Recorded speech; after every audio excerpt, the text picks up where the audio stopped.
We know where this all ends. The last Titan is set on Northrend. But we're not just going back to Ulduar to do Titan things. And Northrend has not spent the last decade in a bubble where nothing happens. That's far from the case. Arthas is gone, the Shadowlands are sealed away, but take Naxxramas. It's still there. It's not fallen to the ice. It is in fact waiting for someone to return. And today, I'm pretty sure I actually know who. But it's not just that. Take as an example the Shadow Vault. It's an Ebon Blade base that we established a decade ago, but as of today, it's all but fallen. The Scourge are canonically back. Northrend is canonically right now in a state of chaos, and that word, chaos, is not me speculating. It is a quote from inside the game. So today's lore then is not me dredging up a bunch of old unfinished stories from an expansion from 2008. This is Blizzard's recent work. It's what they've pointed us towards. It's work they've done with intent, and it's work that we will see a little bit in the Midnight expansion and a lot in the Last Titan. Whenever people send me things, first impressions count. And that's where today's sponsor Squarespace can let you make that strong first impression so you actually get through to the people you want to get through to. And today, they're easier, faster, and less fictitious than anyone else, and that's all because of the new way that you build a site. And I'll walk you through it. So first, Blueprint guides you through making your own template, and this really is amazing. It helps you select what pages you want, what fonts are best, what color palette to use, and by them, of course, doing the hard work of curating all of those and making it all just work, they keep you right. And that also extends to them adding new features. You can sell digital and physical products, there's courses, there's bookings for physical and digital, and there's even native video. Yes, native, not just an embed.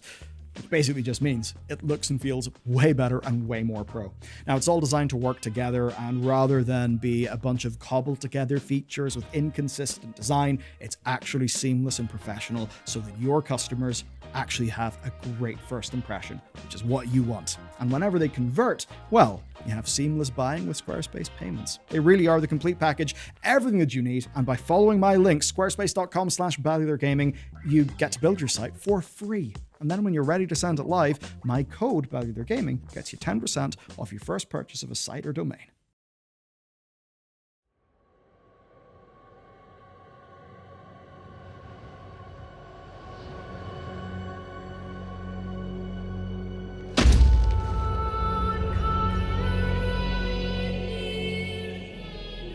As Lich King, Arthas created an unending army of death, and when he fell, Bolvar took his place, claiming the Helm of Domination.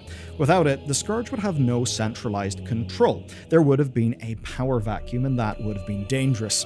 And so, for the decade after Arthas fell, Bolvar did what he could to hold the Scourge together, and most importantly, to hold them back. Now, the Knights of the Ebon Blade at the time did not trust him, so for Bolvar it was thankless, isolating work. By the time we and the Ebon Blade engaged with him again, the toll that it had taken was clear.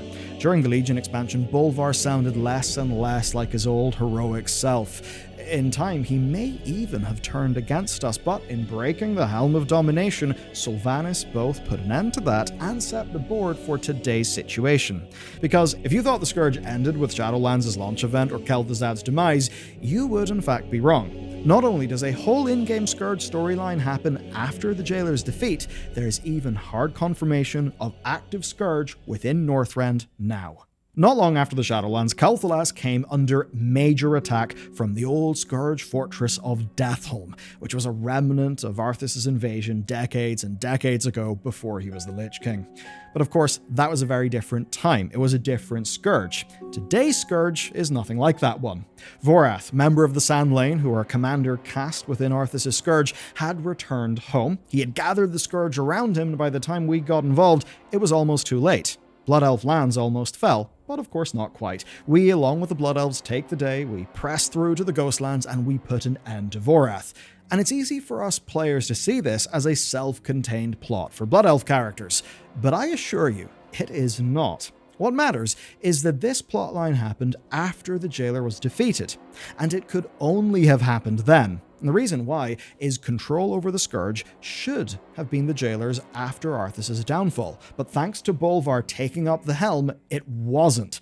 That's because the strength of Bolvar's soul was able to keep the Jailer at bay as well. But of course, with the helm destroyed and the Jailer defeated, the lower Scourge are now feral. Back in the day, those of us with an interest in the lore essentially thought that was a bit silly, the idea that they would be feral and somehow that would be dangerous.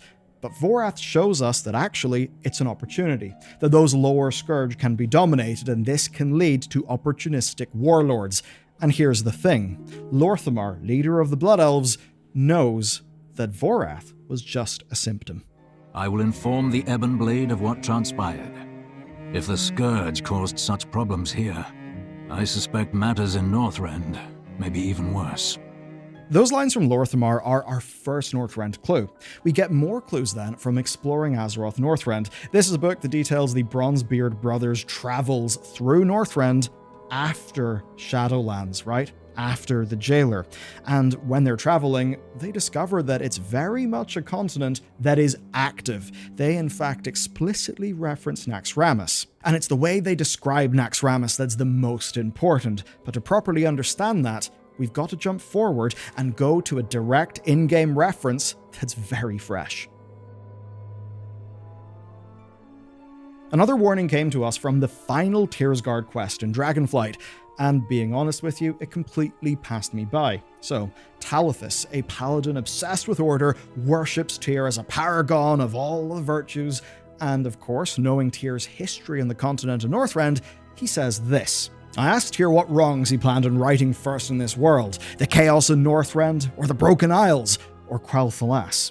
That's what our character says, and he literally says chaos in Northrend. That is our third reference, and it's an explicit one. It's one that Blizzard made just before the War Within shipped, and it's one that mentions the setting of Legion Remix, the setting of Midnight, and the setting of The Last Titan. And while chaos can take many forms, I'm fairly sure this is a Scourge one. That's because our most complete account on modern Northrend comes from Muradin Bronzebeard and his brothers. They put everything together. We of course ended up getting the Exploring Azeroth book, and chaos is no surprise. As an example, take this passage. Naxxramas still floats over the keep, like it's waiting for something. No one's been able to knock it down yet, which worries me more than anything else. That passage sparks intrigue. Remember that it was written after the Shadowlands happened, but before Dragonflight. Then, toward Dragonflight's end, we learn that Northrend is in chaos. I think it's fair to say that these things are likely connected, and it seems to me the powder keg has not yet exploded. But I think it's fair to say that the fuse has been lit, and Blizzard even has a legendary character ready to exploit this situation. We know two things, let's put them together. First, Muradin felt as if Naxxramas was waiting for something, and while it could just be him saying it was a little spooky, ultimately those words were written by Blizzard, they were written with intent. Second, we know the Scourge can be controlled, as we saw with Vorath. Now, if we are to assume Kel'Thuzad's rather pathetic demise in the Shadowlands was truly the end of that character, then there are not that many major Scourge names left. There is, as an example, Dark Master Gandling. I don't really think he would cut it. But there is one character who could cut it, and that is Baron Titus Rivendare. He was Kel'Thuzad's key to corrupting Lordaeron nobility, he was the ultimate Death Knight of Arthas, and during our last raid in Naxxramas, he was one of the 4 horsemen who we defeated. The odd thing then is that Blizzard have not hard confirmed that Titus Rivendare is dead and gone, and in fact, years after the Ultimate Visual Guide was published, Blizzard even hinted at that character's existence. To cut a long story short, the Paladin class mount is actually the redeemed steed of Titus Rivendare's son, Arius. And what happens in this quest is the Paladins travel to Arius' place of death. The body had been taken, and we're left wondering who took the body and why. Now, seconds after this discovery, we then battle a Death Knight who did claim the mount that we were after, but after defeating that Death Knight, we again find no body. And after reading through all of the evidence, I agree with the people who speculate that Titus recovered his son's body. And of all the Scourge names that are still alive, I think none best the original Baron Rivendare. If, in The Last Titan, Blizzard wanted a major character with name recognition to be deeply connected to a new and dangerous Scourge, it would be Titus Rivendare.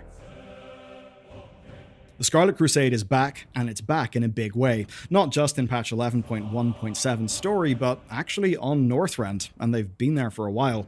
The Bronzebeards discovered the Scarlet Harbour at New Hearthglen in a state brimming with activity, full of Scarlets. Shortly after that happened, we then dealt with a new wave of Scarlet attacks against the Forsaken. And while we fended them off, we did not resolve them. In fact, we literally saw Scarlets teleporting in reinforcements from an external location.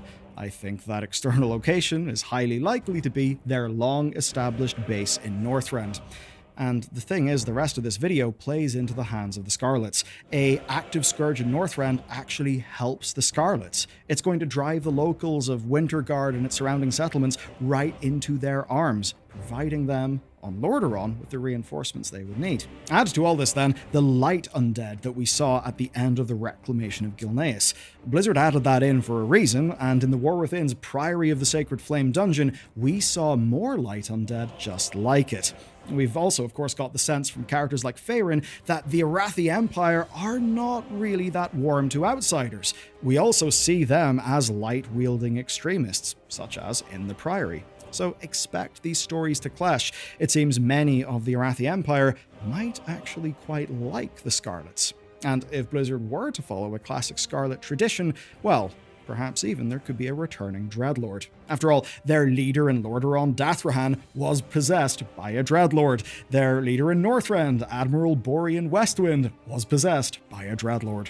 What happened the last time we met Dreadlords? They escaped, along with their father, and raising serious questions such as the true loyalties of Lothaxion, a Dreadlord turned to the light. So I think we can expect all of these things to converge, and perhaps even to resolve a long-running mystery. All Northrend is bathed in the blood of old gods. It's the ore that we call Saronite. And over a decade ago, Warcraft devs said there was a deeper connection between Yogg-Saron and the Lich King, but they just felt they didn't quite nail it and explain it within the game. Hints were, however, left, and I'm going to play one of them for you now.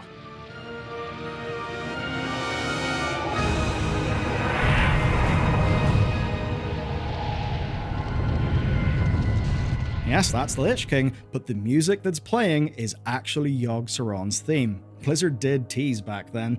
We've never had a full explanation, so now is, of course, their chance.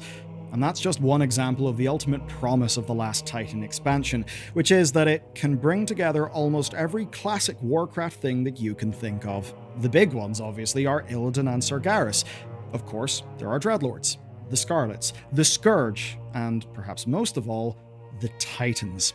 They are going to be the next episode in this series. There may even be a civil war. But until then, if you want to understand WoW's next major patch, you'll have to watch this video next.